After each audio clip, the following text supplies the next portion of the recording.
ഭാഗങ്ങൾ വായിക്കുവാനായിട്ട് ആഗ്രഹിക്കുകയാണ്. കർത്താവിൻ്റെ ശിഷ്യനായ അപ്പസ്തലനായിരിക്കുന്ന യോഹന്നാൻ എഴുതിയ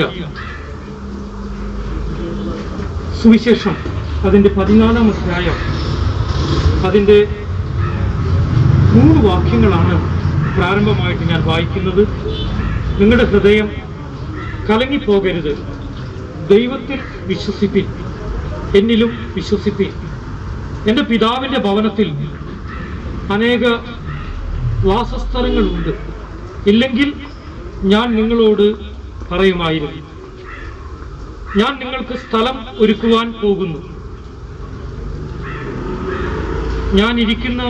ഞാൻ പോയി നിങ്ങൾക്ക് സ്ഥലം ഒരുക്കിയ ഞാൻ ഇരിക്കുന്നിടത്തും നിങ്ങളും ഇരിക്കേണ്ടതിന് പിന്നെയും വന്ന് നിങ്ങളെ എൻ്റെ അടുക്കൽ ചേർത്തുകൊള്ളു. മറ്റൊരു വാക്യം ഞാൻ വായിക്കാൻ ആഗ്രഹിക്കുന്നത് 116-ാം സങ്കീർത്തനത്തിൽ നിന്നാണ്. അതിൻ്റെ 15-ാമത്തെ വാക്യം. 116-ാം സങ്കീർത്തനം അതിൻ്റെ 15-ാമത്തെ വാക്യത്തിൽ പറയുന്നത്, തൻ്റെ ഭക്തന്മാരുടെ മരണം യഹോവയ്ക്ക് വിലയേറിയതാകുന്നു എന്നാണ്. പ്രിയപ്പെട്ടവരെ, എൽസി ആന്റിയുടെ ദേഹവിയോഗത്തോടുള്ള സന്ദർഭത്തിൽ പ്രത്യേകമായി ഞാൻ സാബു പാസ്റ്റർ കുടുംബത്തോടും ആന്റിയുടെ മറ്റു മക്കളോടും കുടുംബങ്ങളോടും അതുപോലെ തന്നെ പ്രിയപ്പെട്ടവരായിരിക്കുന്ന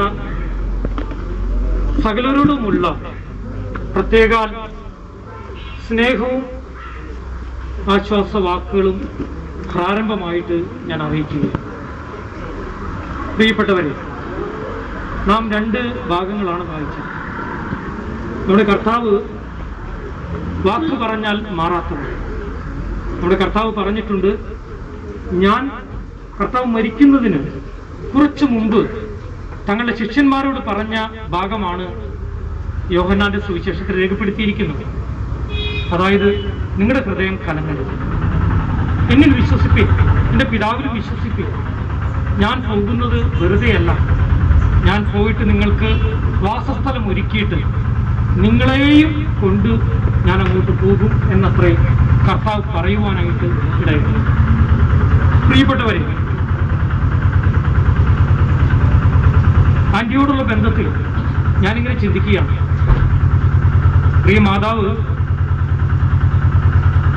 ഞങ്ങളുടെ വീടിന്റെ പോർട്ടിക്കോയിലുള്ള ഒരു സ്നാനത്തിന് വേണ്ടി മാത്രം നിർമ്മിച്ച ഒരു സ്നാനക്കുളത്തിലാണ് താൻ സ്നാനം ഏൽക്കുവാനായിട്ടുള്ളത്.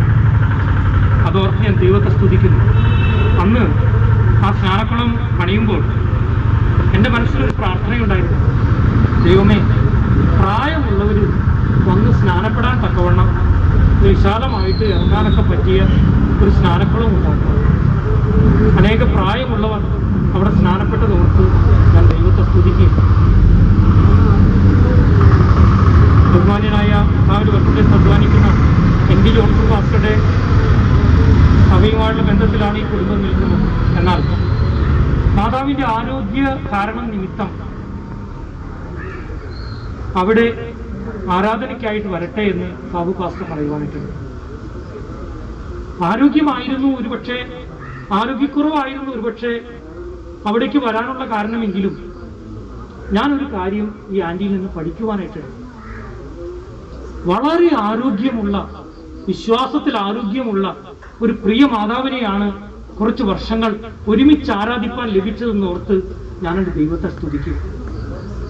ഫിയർ ഓഫ് ഗോഡ് എന്ന് ഇംഗ്ലീഷിലും അതുപോലെ തന്നെ ദൈവഭയം എന്ന് മലയാളത്തിലും അതിനെ ട്രാൻസ്ലേറ്റ് ചെയ്തിട്ടുണ്ടെങ്കിലും ഒരു മനുഷ്യന്റെ ജീവിതത്തിൽ പാപത്തിന് ശിക്ഷയായ മരണത്തിന്റെ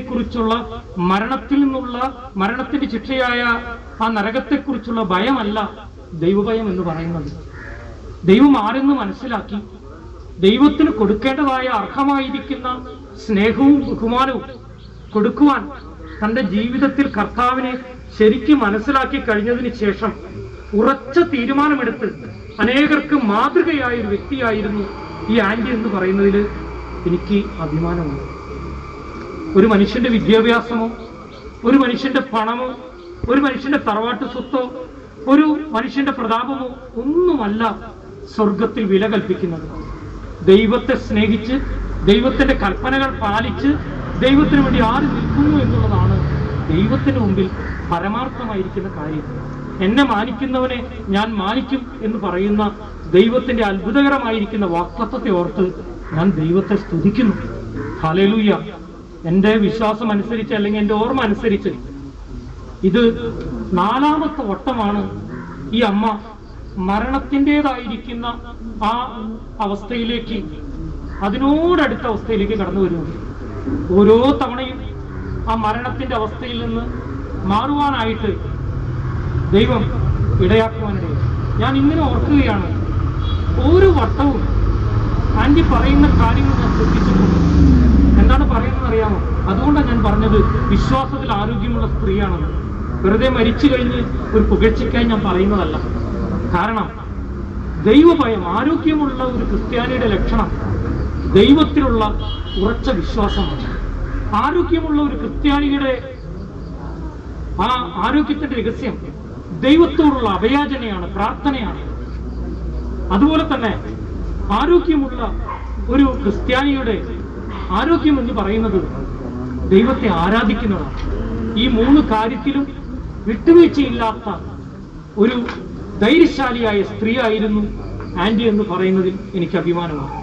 പ്രിയപ്പെട്ടവരെ, ആരൊക്കെ എന്ത് പറഞ്ഞാലും, ആരൊക്കെ വെറുത്താലും, ആരൊക്കെ ഉപേക്ഷിച്ചാലും, താൻ തന്റെ ജീവിതത്തിന്റെ അന്ത്യദശകളിലേക്ക് എത്തിയപ്പോൾ കണ്ണുണ്ടായിട്ട് കാണാതിരിക്കുകയും കാലുണ്ടായിട്ട് നടക്കാതിരിക്കുകയും ചെയ്യുന്ന വിഗ്രഹങ്ങളെയൊക്കെ മാറ്റി ജീവനുള്ള ദൈവത്തെ സത്യത്തിലും ആത്മാവിലും ആരാധിക്കാൻ തക്കവണ്ണം തന്റെ ജീവിതത്തിലെടുത്ത തീരുമാനത്തിനായിട്ട് ഞാൻ ദൈവത്തെ സ്തുതിക്കുന്നു. ഒരു കാര്യം കൂടി ഞാൻ ഓർക്കുകയാണ്. ജീവിതത്തിൽ ഏത് പ്രതിസന്ധി വന്നാലും ഈ അമ്മ പറഞ്ഞ ചില കാര്യങ്ങൾ എൻ്റെ മനസ്സിൽ ഓർമ്മയുണ്ട്. ഈ അമ്മയിൽ നിന്ന് ഞാൻ പഠിച്ചതായ ഒരു കാര്യമാണ് പറയുന്നത്. പ്രിയപ്പെട്ടവരെ, ഈ അമ്മ പറയും, ദൈവത്തോടുള്ള എൻ്റെ പ്രാർത്ഥന എൻ്റെ അവസ്ഥകൾക്ക് മാറ്റം കൊടുക്കുന്നു. 80ാമത്തെ വയസ്സിൽ ഒരമ്മ മരിക്കുന്നത് ആരെ സംബന്ധിച്ചിടത്തോളം ഒരു വിഷയമുള്ള കാര്യമല്ല. ദൈവജനത്തിൽ 70 ഏറിയാൽ 80 എന്നാ പറയുന്നത്. എന്നാൽ ഈ പ്രിയ മാതാവ് ഓരോ സമയത്തും പ്രാർത്ഥനയിലൂടെ തൻ്റെ ജീവിതത്തിൽ തനിക്ക് ഉത്തരങ്ങൾ ലഭിച്ച് താൻ കടന്നുപോയ വിഷമങ്ങളെയും പ്രതിസന്ധികളെയും കണ്ണീരിനെയും ഒക്കെയും മറികടക്കുവാൻ ഈ അമ്മയ്ക്ക് സാധിച്ചിട്ടുണ്ട്. അതിൻ്റെ ഒറ്റ കാരണമേ ഉള്ളൂ, കുറുക്കുവഴികളൊന്നുമില്ല, കയ്യിൽ പണമില്ല, മറ്റുള്ള കാര്യങ്ങളുമായിട്ട് ശാരീരികമായിരിക്കുന്ന അവസ്ഥകളുമുണ്ട്. പക്ഷേ ജീവനുള്ള ദൈവത്തെ, ബലവാനായ ദൈവത്തെ, നിത്യനായ ദൈവത്തെ പിൻപറ്റുവാൻ ഈ പ്രിയ മാതാവ് കാണിച്ചതായിരിക്കുന്ന അത്ഭുതകരമായിരിക്കുന്ന മാതൃക നമ്മുടെ ജീവിതത്തിൽ ഉണ്ടാകട്ടെ എന്ന് ഞാൻ ആശംസിക്കുകയാണ്. അതുമാത്രമല്ല, ഇവിടെ ആയിരിക്കുന്ന ഒരു ഭൗതിക ശരീരം മാത്രമാണ്. തൻ്റെ ആത്മാവിനെ ദൈവത്തിന്റെ ദൂതന്മാർ, ഹല്ലേലൂയ, ആ പ്രിയം വെച്ച സ്ഥലത്തേക്ക് കൊണ്ടുപോയി കഴിഞ്ഞിരിക്കുകയാണ്.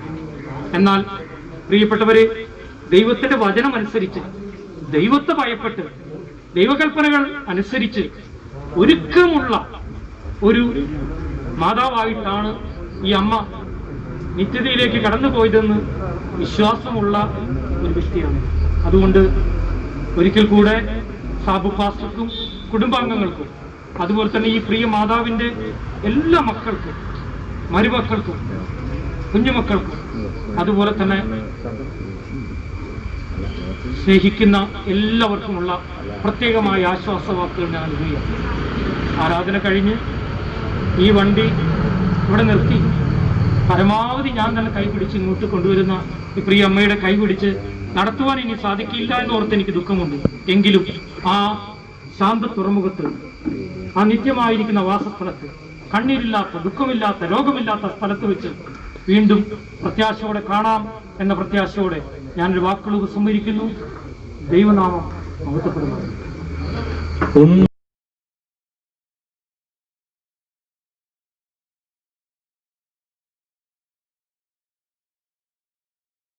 ോടും കൂടെ ചാലക്കുടി APC ദൃഷ്ടിയ സഭയുടെ പേരിലും ഈ കുടുംബാംഗങ്ങളുടെ പേരിലുള്ളതായിട്ടുള്ള സ്നേഹവന്ദനത്തെ നന്ദി അറിയിച്ചുകൊണ്ട് പ്രിയ കർത്തൃദാസനെ ആദരപൂർവ്വം ശുശ്രൂഷിക്കാറുണ്ട്.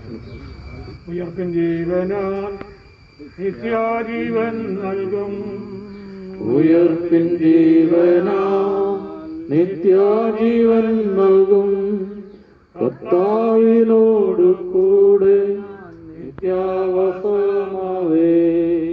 കർത്താവിനോട് കൂടെ നിത്യാവസമാവേ. അവനിടം വിട്ട് ശരീരബദ്ധരാ, അവനിടം വിട്ട് ശരീരബദ്ധരാ.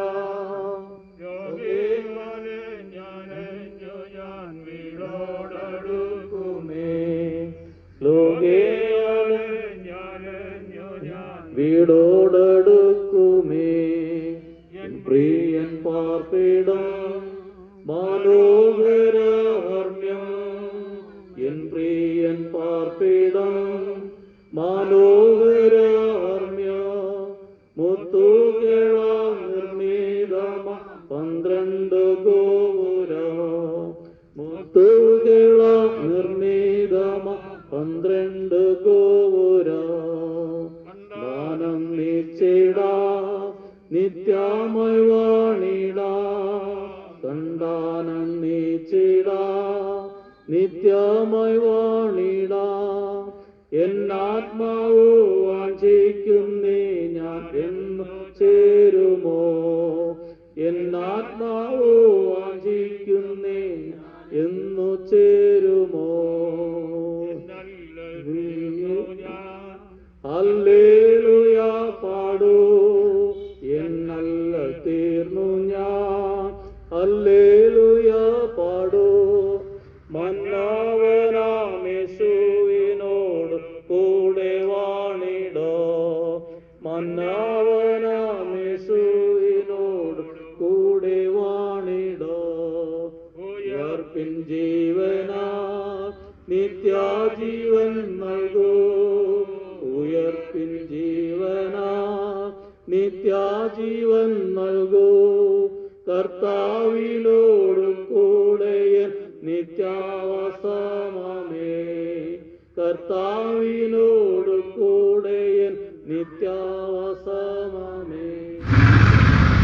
ഏത് പ്രായത്തിലായിരുന്നാലും നമ്മുടെ പ്രിയപ്പെട്ടവരുടെ വേർപാട് സ്വാഭാവികമായി മനസ്സിന് ദുഃഖവും ഭാരവും വേദനയൊക്കെ ഉളവാക്കുന്ന വസ്തുതയാണെന്നുള്ളത് ഞാൻ പറയാതെ നിങ്ങൾക്കറിയാം. എങ്കിലും ദൈവമക്കൾക്ക്, വിശ്വാസികൾക്ക് തിരുവചനാടിസ്ഥാനത്തിൽ ഒരു വാക്ക് എടുത്തു പറഞ്ഞാൽ വീണ്ടുജനനം പ്രാപിച്ച ബോണഗിൻ ക്രിസ്ത്യൻ ദൈവമക്കളെ സംബന്ധിച്ചിടത്തോളം മരണം ഒരു നിറമാണ് ദുഃഖകരമായിരിക്കുന്ന അവസ്ഥയല്ല, പ്രത്യാശ ഉളവാക്കുന്ന അവസ്ഥയും അനുഭവവും ആകുന്നു. സർവ്വസാധാരണയായി നമ്മുടെ പ്രിയപ്പെട്ടവരുടെ വേർപാട് ക്രിസ്തീയ സമൂഹത്തിലുള്ള പ്രിയപ്പെട്ടവരൊക്കെ വിവിധ മാധ്യമങ്ങളിൽ കൊടുക്കാറുള്ള ഒരു പ്രത്യേക വാചകം തലക്കെട്ട് നിങ്ങളുടെയും ശ്രദ്ധയിലും ഓർമ്മയിലും ഉണ്ടായിരിക്കും. ആ വാക്ക് എങ്ങനെയാണൊരു പ്രൊമോട്ടഡ് ടു ഗ്ലോറി, മഹത്വത്തിൽ പ്രവേശിച്ചു എന്നുള്ളത്.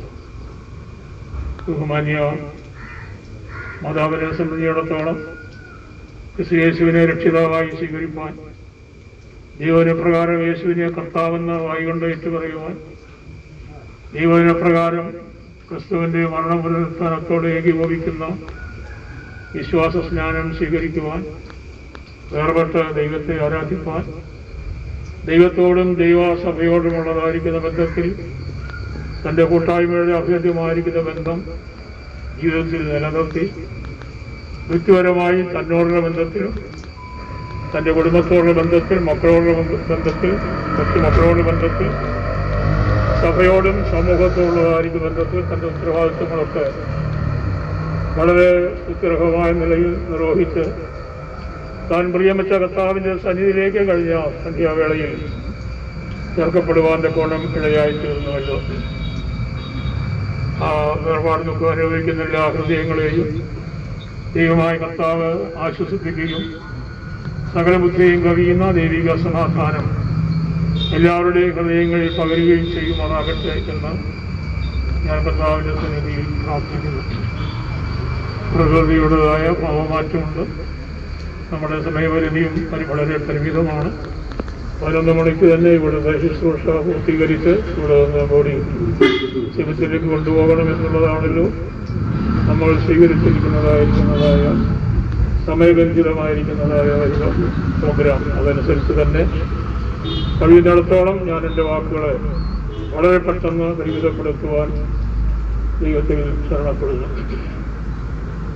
വിശുദ്ധ പൗലോസ് തിമോഥെയോസിന് എഴുതിയ ലേഖനത്തിൽ നാം ഇങ്ങനെ വായിക്കുന്നു: ഇപ്പോൾ മരണം നീക്കുകയും സുവിശേഷം കൊണ്ട് ജീവനും അക്ഷയതയും വെളിപ്പെടുത്തുകയും ചെയ്ത കർത്താവായ ക്രിസ്തുയേശു.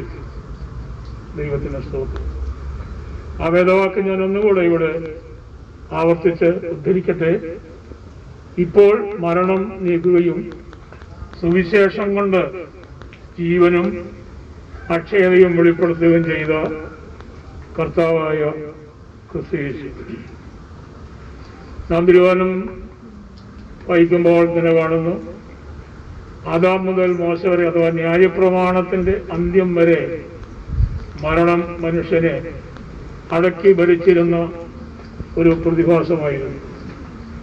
അതിനെക്കുറിച്ച് എബ്രായ ലേഖനത്തിൽ പൗലോസ് അപ്പോസ്തലൻ എഴുതിയിരിക്കുന്നത് ഇങ്ങനെയാണ്: മക്കൾ ജഡരത്നങ്ങളോട് കൂടിയവർ ആകൊണ്ട് അവനും അവരെ പോലെ ജഡരത്നങ്ങളോട് കൂടിയവനായി മരണത്തിന്റെ അധികാരിയായ പിശാചിനെ യേശു തന്റെ മരണത്താൽ നീക്കി ജീവപര്യന്തം മരണഭീതിക്ക് അടിമകളായിരുന്നവരെ ഒക്കെയും വിടുവിച്ചു. ദൈവത്തിന് സ്തോത്രം.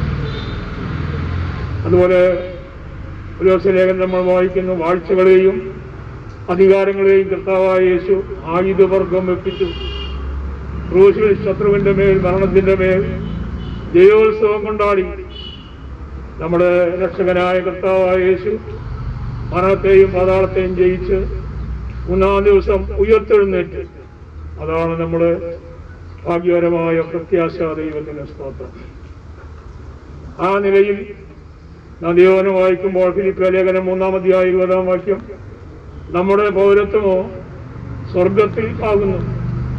അവിടെ നിന്ന് കർത്താവായ യേശു രക്ഷിതാവായി വരുമെന്ന് നാം കാത്തിരിക്കുന്നു.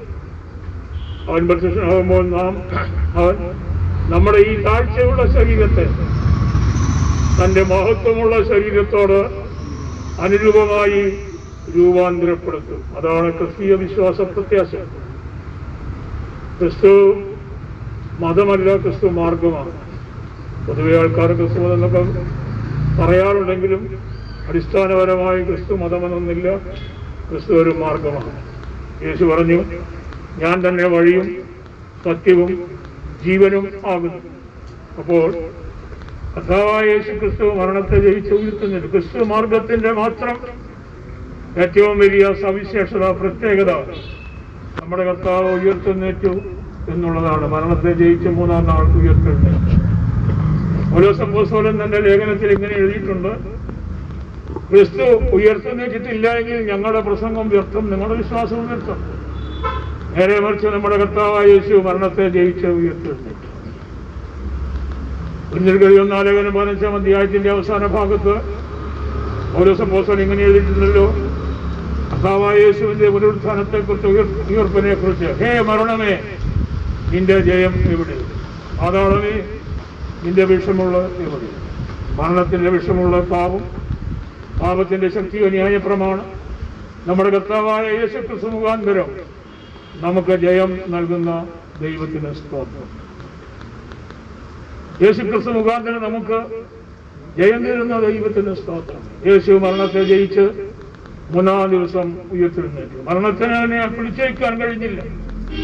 നമ്മുടെ കർത്താവിന്റെ ശരീരം ദ്രവത്വം കണ്ടില്ല. ബഹിഷ്കരിക്കപ്പെട്ട ശരീരത്തോടുകൂടെ ആത്മശരീരത്തിൽ നമ്മുടെ കർത്താവായ യേശു ക്രിസ്തു ഉയർത്തെഴുന്നേറ്റു. ദൈവത്തിന് സ്തോത്രം. വീണ്ടെടുക്കപ്പെട്ട യുവമക്കളെ സംബന്ധിച്ചിടത്തോളം ആ വലിയ പ്രത്യാശ ദൈവം നമുക്ക് തന്നിരിക്കുന്നത് കൊണ്ട് ഞാൻ ദൈവത്തെ മഹത്വപ്പെടുത്തും. ചിലരൊക്കെ ധരിക്കുന്നത് പോലെ പ്രിയ കർത്താവിന്റെ ദാസിക്ക് വേണ്ടി, തന്റെ ആത്മാവിന് വേണ്ടി നമുക്കിനി ഒന്നും ചെയ്യേണ്ട ആവശ്യം ഉദിക്കുന്നില്ല വചനപ്രകാരം. കാരണം താൻ വ്യക്തിപരമായി താൻ ജീവിച്ചിരുന്ന കാലത്ത് അത് നേടുവാൻ്റെ കോണം, സമ്പാദിപ്പാൻ്റെ കോണം കർത്താവ് കൃപ ചെയ്തു. നമ്മുടെ കർത്താവായ യേശുവിനെ ക്രൂശിൽ തറച്ചപ്പോൾ, ക്രൂശിൽ യേശു കിടക്കുമ്പോൾ, മനസ്സിൽ ചലിച്ചപ്പെട്ടപ്പോൾ കർത്താവിനോടൊപ്പം 2 കള്ളന്മാരെ ഇടത്തും വലത്തുമായി ക്രൂശിച്ചതായി നാം സുവിശേഷങ്ങളിൽ വായിക്കുന്നു. നടുവിൽ കർത്താവായ യേശുവിനെ ആ നടുവിലത്തെ ക്രൂശിലാണ്. അവിടെയും ആ 2 കള്ളന്മാരെക്കാൾ പെരിയ കള്ളനാണ് യേശു എന്ന് സ്ഥാപിക്കാനായിരിക്കും അവരങ്ങനെ ചെയ്തത്. എന്നാൽ നിങ്ങൾ ശ്രദ്ധിക്കുക, അതിൽ ഒരു വശത്ത് കിടന്ന കള്ളൻ ആ ക്രൂശിൽ വെച്ച് അവൻ ഏറ്റുപറഞ്ഞു, യേശുവേ, നീ രാജ്യത്വം പ്രാപിച്ചു വരുമ്പോൾ എന്നെയും ഓർക്കണമേ. ഉടനെ കർത്താവ് അതിന് കൊടുത്ത മറുപടി വിചിന്തിതമാണ്. നാം വളരെ ഗൗരവമായി ചിന്തിക്കേണ്ട ഒരു ഭാഗമാണ്, വസ്തുതയാണ് യേശു പറഞ്ഞത്. കർത്താവിനോട് പറഞ്ഞു, ഇന്ന് നീ എന്നോടുകൂടെ പറുദീസയിൽ ഇരിക്കും. ദൈവത്തിന് അതാണ് ദൈവം നൽകി തന്നിരിക്കുന്ന വാഗ്ദത്തം. വിട്ടുപിരിഞ്ഞാൽ ക്രിസ്തുവിനോട് കൂടെ. അതുകൊണ്ട് തന്നെ മാന്യ കർത്താവിന്റെ ദാസി കഴിഞ്ഞ ദിവസം വിശ്രാമത്തിനായി കർത്താവിന്റെ സന്നിധിയിലേക്ക്, ദൈവസന്നിധിയിലേക്ക് ചേർക്കപ്പെട്ടിരിക്കുന്നു. അതിന്റെ ഭൗതിക ശരീരം മാത്രമാണ് ഇവിടെ അവശേഷിക്കുന്നത്. ഏതാനും സമയം കഴിയുമ്പോൾ നമ്മളത് തിരുവഴുത്തിൻ അടിസ്ഥാനത്തിൽ മണിന് തന്നെ സ്ഥിരീകരിക്കും. എന്നാൽ നമ്മുടെ കർത്താവായ യേശുവിന്റെ ആ മേഘത്തിലെ വരവിനോടുള്ള ബന്ധത്തിൽ അതാണ് ദൈവമക്കളുടെ ഭാഗ്യകരമായ പ്രത്യാശ. അതിന് മറ്റൊരു പദം ഉപയോഗിച്ചിരിക്കുന്നത് ജീവനുള്ള പ്രത്യാശ എന്നാകുന്നു. സ്നേഹത്തിന്റെ അപ്പോസ്തലനായ യോഹന്നാൻ അതിനെക്കുറിച്ച് എഴുതിയിരിക്കുന്നത് ഇങ്ങനെയാണ്. തന്റെ 1-ാം ലേഖനം 3-ാം അധ്യായത്തിന്റെ ആരംഭവാക്യങ്ങൾ കാൺമീൻ, നാം ദൈവമക്കൾ വിളിക്കപ്പെടുവാൻ പിതാവ് നമുക്ക് എത്ര വലിയ സ്നേഹം നൽകിയിരിക്കുന്നു. അങ്ങനെ തന്നെ നാം ആകുന്നു. നാം ഇന്നതാകുമെന്ന് ഇതുവരെ പ്രത്യക്ഷമായില്ല. യേശു പ്രത്യക്ഷനാകുമ്പോൾ നാം അവനെ താനിരിക്കുന്ന പോലെ തന്നെ കാണുന്നതാകൊണ്ട് അന്ന് നാം നമ്മുടെ കർത്താവിനോട് സദൃശന്മാരായിത്തീരും. ദൈവത്തിന് സ്തോത്രം. ആ സ്വർഗീയമായ ശരീരം അന്ന് വീണ്ടെടുക്കപ്പെട്ട വിശുദ്ധന്മാർ പ്രാപിക്കും. ആഹളം ധ്വനിക്കും, മരിച്ചവർ അക്ഷര ഉയർത്തെഴുന്നേൽക്കും. ആ ഉയർപ്പിൻ സുപ്രഭാതത്തിൽ കഴിഞ്ഞ ദിവസം ദിവസം ചേർക്കപ്പെട്ട പ്രിയ കർത്താവിന്റെ ദാസി തന്നെ അടങ്ങിയിരിക്കുന്ന കല്ലറയിൽ നിന്ന് തിരസ്കരിക്കപ്പെട്ട ശരീരത്തോടുകൂടി ഉയർത്തെഴുന്നേറ്റ് വന്നു. ഈ മർത്യമായ ശരീരം അമർത്യമായ ശരീരം പ്രാപിക്കും. ഈ മൺമയമായ ശരീരം സ്വർഗീയ ശരീരം പ്രാപിക്കും. ഈ പ്രാകൃത ശരീരം ആത്മീക ശരീരം പ്രാപിക്കും. തേജസ്സില്ലാത്ത ഈ ശരീരം തേജസ്സേറിയ ശരീരം പ്രാപിക്കും. അതാണ് നമ്മുടെ ഭാഗ്യകരമായ പ്രത്യാശ. ലോക സംഭവങ്ങളെല്ലാം നാം ഇപ്പോൾ അഭിമുഖീകരിക്കുന്നതായ ഈ വസ്തുതകൾ പോലും നമ്മുടെ കർത്താവിന്റെ വരവടുത്തിരിക്കുന്നുവെന്ന് നമ്മളെ ചൂണ്ടിക്കാണിക്കുകയാണ്. ദൈവത്തിന്റെ സ്തോത്രം. ഒത്തിരി കാര്യങ്ങൾ തിരുവഴുത്തി അടിസ്ഥാനമാക്കി പറയാനുണ്ടെങ്കിലും ഇപ്പോഴത്തെ സാഹചര്യം നമുക്കതിന് അനുകൂലമല്ലാത്തത് കൊണ്ട് ഞാൻ എൻ്റെ വാക്കുകൾ ഉപസംഹരിപ്പാൻ്റെ കോണം നിർബന്ധിതനാകുന്നു. കർത്താവ് താൻ ഗംഭീരനാഥത്തോട്, പ്രധാന ദൂതന്റെ ശബ്ദത്തോട്, ദൈവത്തിന്റെ കാഹളത്തോടുകൂടെ സ്വർഗത്തിൽ നിന്നിറങ്ങി വരികയും ക്രിസ്തുവിൽ മരിച്ചവർ മുൻപ് ഉയർത്തു നിൽക്കുകയും ചെയ്യും. പിന്നെ ജീവനോട് ശേഷിക്കുന്ന വിശുദ്ധന്മാർ രൂപാന്തരം പ്രാപിച്ച് കർത്താവിനെ എതിരേൽപ്പാൻ അവരൊരുമിച്ച് മേഘങ്ങളിൽ എടുത്തുകൊള്ളപ്പെടും. ദൈവത്തിന്റെ സ്തോത്രം. ഇതാണ് ദൈവമക്കളുടെ ഭാഗ്യകരമായ പ്രത്യാശ. ഇന്ന് പകൽക്കാലം എന്നെ കേൾക്കുന്ന പ്രിയപ്പെട്ടവരെ, ആ ഭാഗ്യകരമായ പ്രത്യാശ അനുഭവിപ്പാൻ, ആ അനുഭവത്തിലേക്ക് വരുവാനുള്ള ഏകമാർഗം കർത്താവായ യേശു രക്ഷിതാവായി സ്വീകരിക്കുക എന്നുള്ളതാകുന്നു. നമ്മുടെ പുണ്യപ്രവൃത്തികളോ നീതിപ്രവൃത്തികളോ മറ്റേതെങ്കിലും കാര്യങ്ങളോ കൊണ്ടൊന്നും ദൈവരാജ്യം കടക്കുവാൻ്റെ കോണം കഴിയുകയില്ല. പണ്ഡിതനായിരുന്ന നീക്കോദീമോസിനോട് യേശു പറഞ്ഞ വാക്യം നമുക്കറിയാവുന്നതാണ്. പുതുതായി ജനിച്ചില്ല എങ്കിൽ ദൈവരാജ്യം കടപ്പാൻ ആർക്കും കഴിയുന്നതല്ല. അതുകൊണ്ട് ഇപ്പോൾ ക്രിസ്തു യേശുവുള്ളവർക്ക് ഒരു ശിക്ഷാവധിയുമില്ല. ജീവന്റെ ആത്മാവിന്റെ പ്രമാണം ക്രിസ്തു യേശു നമുക്ക് പാപത്തിന്റെയും മരണത്തിന്റെയും പ്രമാണത്തിൽ നിന്ന് സ്വാതന്ത്ര്യം വരുത്തിയിരിക്കുന്നു. ജഡത്താലുള്ള ബലഹീന നിമിത്തം ന്യായപ്രമാണത്തിന് അഥവാ കർമ്മമാർഗത്തിന് കഴിയാഞ്ഞതിനെ സാധിപ്പാൻ ദൈവം തന്റെ പുത്രനെ പാപജടത്തിന്റെ സാദൃശ്യത്തിലും പാപനിമിത്തവും അയച്ചു. നമ്മുടെ പാപത്തിന് യേശുവിന്റെ ജഡത്തിൽ ശിക്ഷ വിധിച്ചു. അവൻ നമ്മുടെ പാപങ്ങളെ ചുമന്നുകൊണ്ട് ക്രൂശിന്മേൽ കഴിഞ്ഞു. അവന്റെ അടിപ്പാടാൽ നമുക്ക് സൗഖ്യം വരുത്തിയിരിക്കുന്നു. ആ കർത്താവായ യേശുവിൽ വിശ്വസിച്ചാൽ ആർക്കും രക്ഷതാവിപ്പാന്റെ കണ്ണുകൊണ്ടയായി. ഇന്ന് പകൽക്കാലം എന്നെ കേൾക്കുന്ന പ്രിയപ്പെട്ടവരെ, നമ്മുടെ ആയുസ്സിൽ നമുക്ക് ഇവിടെ ലഭിക്കുന്ന പരിമിതമായ കാലഘട്ടം 70 സംവത്സരം പ്രകാരം ഏറിയാൽ 80. ചിലരെ സംബന്ധിച്ചിടത്തോളം അല്പം ബോണസുകളൊക്കെ കിട്ടിയെന്നിരിക്കാം. ഒരുപക്ഷെ നാം നോക്കി ചിന്തിക്കുകയാണെങ്കിൽ അത് ലഭിക്കാതിരിക്കാൻ പല സമയത്തോളം ഉത്തമം. എന്തുമാകട്ടെ, എന്നാൽ ഈ പരിമിതമായ നമ്മുടെ ജീവിത ആയുസ്സിൽ ഈ കാലഘട്ടത്തിൽ ഞാൻ നിങ്ങളെ എടുക്കുന്ന നമ്മുടെ തീരുമാനത്തിന്റെ അടിസ്ഥാനത്തിലായിരിക്കും നമ്മുടെ ഭാവി ഭാഗധേയം അഥവാ നിത്യത എവിടെയാണ് ചെലവഴിക്കപ്പെടുക എന്ന് തീരുമാനിക്കപ്പെടുന്നത്. സ്വർഗത്തിലോ നരകത്തിലോ ഒരു നിത്യതയുണ്ടെന്നുള്ളത് തികച്ചും യാഥാർത്ഥ്യമാണ്. സ്വർഗമുണ്ടെങ്കിൽ നരകമുണ്ട്. ആകയാൽ ഈ ആയുസ്സിൽ നമ്മുടെ തിരഞ്ഞെടുപ്പ് എന്തായിരിക്കണം എന്നുള്ളത് ഞാൻ ഒന്നുകൂടെ എടുത്തു പറയുവാൻ താല്പര്യപ്പെടുന്നു. നാം എടുക്കുന്ന തീരുമാനം. അപ്പോൾ എന്താണ് തീരുമാനമെന്ന് ന്യായമായിരിക്കുന്ന ചിന്ത നിങ്ങളുടെ മനസ്സിൽ ചിലപ്പോൾ ഉദിച്ചേക്കാം. അത് മറ്റൊന്നുമല്ല, എന്റെ പാപത്തിന് വേണ്ടിയാണ് 2000 വർഷങ്ങൾക്ക് മുമ്പ് സ്വർഗമഹിമകളെ വെടിഞ്ഞ് ഈ താരലോകത്തിലേക്ക് വന്ന് നമ്മുടെ പാപങ്ങൾ നിമിത്തം നമ്മുടെ പാപങ്ങളുടെ പരിഹാരത്തിന് വേണ്ടി കാൽവരി ക്രൂശിൽ പരമയാഗമായി തീർന്ന യേശുവിന്റെ ക്രൂശിലെ മരണം എനിക്ക് വേണ്ടിയായിരുന്നു എന്ന് ഹൃദയം കൊണ്ട് വിശ്വസിച്ച് അത് രക്ഷയ്ക്കായി വായ്കൊണ്ട് ഏറ്റു പറയുന്ന ആർക്കും ദൈവമക്കളായി തീരുവാൻ ദൈവം അധികാരം നൽകിയിരിക്കുന്നു. യേശുവിനെ കൈക്കൊണ്ട് അവന്റെ നാമത്തിൽ വിശ്വസിക്കുന്ന അവർക്കും ദൈവമക്കളായി തീരുവാൻ ദൈവം അധികാരം തന്നിരിക്കുന്നു. ആകയാൽ ഇതുവരെയും വ്യക്തിപരമായിരിക്കുന്ന ബന്ധം യേശുക്രിസ്തുവുമായി സ്ഥാപിക്കപ്പെടുവാൻ കഴിയാത്തവര് ആരെങ്കിലും എന്നെ കേൾക്കുന്നതെങ്കിൽ ആ ക്രിസ്തുവിനെ രക്ഷിതാവായി സ്വീകരിച്ച് ദൈവകൽപ്പന അനുസരിച്ച് തന്റെ വരവ് ഞാൻ നോക്കി പാർക്കുവാൻ ദൈവം ഇടയാക്കട്ടെ എന്ന് ഞാൻ പ്രാർത്ഥിക്കുന്നു. വിശേഷാൽ നമ്മുടെ പ്രിയ മാതാവിന്റെ ദേഹാവയോഗത്തിൽ മാനസികമായ ദുഃഖവും ഭാരം അനുഭവിക്കുന്ന പ്രിയപ്പെട്ടവരെ എല്ലാവരെയും ദൈവം ആശ്വസിപ്പിക്കട്ടെ.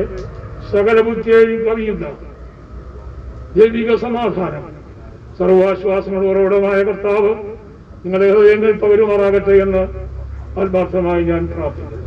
കർത്താവ് യേശുവിന്റെ സന്നിധിയിൽ, ദൈവത്തിന്റെ സന്നിധിയിൽ എത്തപ്പെട്ടു എന്നുള്ളൊരു വലിയൊരു വിശ്വാസം ഞങ്ങൾക്കുണ്ട്. ആ വിശ്വാസം തരുന്ന വിശുദ്ധ ബൈബിളാണ്. കർത്താവായ യേശുക്രിസ്തുവിൽ വിശ്വസിക്കുന്ന നീയും നിന്റെ കുടുംബവും രക്ഷ പ്രാപിക്കുമെന്നുള്ള ദൈവത്തിന്റെ വാഗ്ദത്തങ്ങളിൽ ഉറച്ചു വിശ്വസിച്ച് ആ പ്രിയമകൾ കർത്താവിന് കടന്നു പോകാനിടയായി തീർന്നു. ആ ഏറിയ പ്രത്യാശ ഞങ്ങൾക്കുള്ളത് കൊണ്ടാണ് ദൈവത്തിന്റെ സന്നിധിയിൽ ഇന്ന് ഈ പ്രിയ സഹോദരിയുടെ, ഈ മാതാവിന്റെ വിയോഗത്തിൽ ഞങ്ങൾ വളരെ മനസ്സ് നിയന്ത്രിച്ചുകൊണ്ട് ഞങ്ങൾ ഇവിടെ ആയിരിക്കുന്നത്. എങ്കിലും പ്രിയ മാതാവിന്റെ ദുഃഖത്തിലും വേർപാടിലും ബന്ധുക്കൾ, ചർച്ചക്കാർ എല്ലാവരും അനുഗ്രഹത്തിനായിട്ടും ഈ കുടുംബത്തിന്റെ ആശ്വാസത്തിനായിട്ടും ഇപ്പോൾ പ്രിയ ജോയ് പാസ്റ്റർ പ്രാർത്ഥിക്കുന്നതായിരിക്കും. അതിനായിട്ട് പ്രിയ കർത്തൃദാസനെ ക്ഷണിച്ചു. പിതാവും സർവാശ്വാസങ്ങളുടെയും ഉറവിടവുമായ ഞങ്ങളുടെ സ്വർഗീയ നല്ല പിതാവേ, നന്ദി നിറഞ്ഞ ഹൃദയത്തോടെ നിന്റെ മക്കളാകുന്ന ഞങ്ങൾക്ക് ആമേൻ ഈ മാതാവിന്റെ ദേഹവിയോഗത്തോടുള്ളതായിട്ടുള്ള ബന്ധത്തിൽ ആ ശുശ്രൂഷയിൽ ഇന്നലെയും ഇന്നുമൊക്കെയുമായിട്ട് ഞങ്ങൾക്ക് സംബന്ധിക്കുവാൻ ഇടവരുത്തിയ വലിയ ദൈവസ്നേഹത്തിനായിട്ട് ഞങ്ങൾ നന്ദി പറയുന്നു. എല്ലാ മക്കളെയും മരുമക്കളെയും കൊച്ചുമക്കളെയും എല്ലാവരെയും കടന്നു വന്നിരിക്കാനായിട്ടുള്ള എല്ലാവരെയും ദൈവത്തിന്റെ വചനത്താൽ വളരെ വ്യക്തമായിട്ട് ആശ്വസിപ്പിക്കുന്ന വലിയ ദൈവസ്നേഹത്തിനായിട്ട് ഞങ്ങൾ നന്ദി പറയുന്നു. ഈ ശുശ്രൂഷകൾ ഇത്രത്തോളം നിറപടിയായിട്ട് ചെയ്തെടുക്കുവാൻ തന്റെ ദാസന്മാരെ ബലപ്പെടുത്തുന്ന തുടർന്ന് ഒന്ന് ചില നന്ദി വാദ്യം അറിയിച്ചനുസരിച്ച് ഈ ദുഃഖകരമായ അവസ്ഥയിൽ ദൈവവചനം നൽകി നിങ്ങളെ ആശ്വസിപ്പിക്കുന്ന എല്ലാ കർത്തദാസന്മാർക്കും കുടുംബങ്ങൾക്കും ദൈവമക്കൾക്കും പ്രത്യേകം നന്ദി പറയുന്നു. ഇവിടെ ഈ ദുഃഖത്തിൽ പങ്കുചേരുന്ന ഞങ്ങളുടെ ബന്ധുമിത്രാദികൾ, നമ്മുടെ പ്രിയ സഹോദരങ്ങൾ, പ്രിയ സഹോദരന്മാർ, ബന്ധുക്കൾ, ഞങ്ങളുടെ സ്നേഹമുള്ള എല്ലാ നാട്ടുകാർക്കും ഞങ്ങളുടെ പ്രത്യേകം നന്ദി പറയുന്നു. എനിക്ക് ഈ മരണം ഒരിക്കലും ഉൾക്കൊള്ളാൻ പറ്റില്ല. എൻ്റെ എല്ലാമാണ് കിടക്കുന്നത്.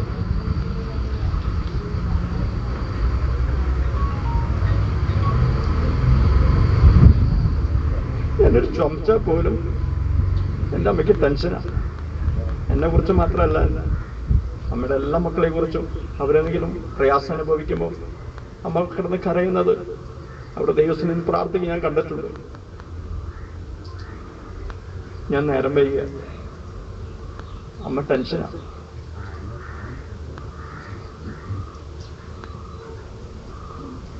എന്നേക്കാളും അധികമായി വിശ്വാസത്തിൽ ഉറച്ചു നിൽക്കുന്ന പ്രിയ മാതാവാണ് എന്നെനിക്ക് പറയുന്നതിൽ അഭിമാനമുണ്ട്. എൻ്റെ കരത്തിന് കീഴിൽ സ്നാനപ്പെടുവാൻ തക്കവണ്ണം പ്രിയ മാതാവിന് ദൈവം ഭാഗ്യം കൊടുത്തു. അതൊരു വലിയൊരു ഭാഗ്യമായിട്ട് ഞാൻ കരുതുന്നു.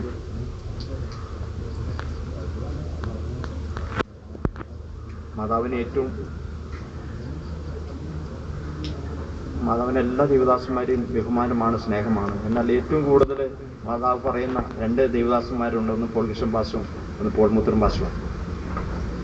എന്തു വിഷയമുണ്ടെങ്കിലും ആദ്യം പറയുന്നത് ആ ദേവദാസന്മാരുടെ പേരാണ്.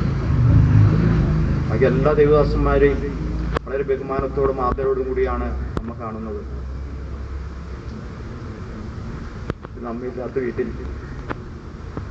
കഴിയുന്നത് എന്നെ സംബന്ധിച്ച് വലിയ ഭാരമാണ്. പ്രിയ മാതാവ് എക്കുറിച്ചുള്ള പ്രത്യാശയുള്ളത് പ്രിയ മാതാവ് ആ നിത്യതയുടെ ഭവനത്തിൽ എത്തിച്ചേർന്നു എന്നുള്ള വലിയ ആശ്വാസം കർത്താവിൻ്റെ കാഹളധ്വനിയിൽ ആ പ്രിയ മാതാവിനെ കാണാമെന്നുള്ളൊരു ആശ്വാസം എൻ്റെ ഹൃദയത്തിലുണ്ട്.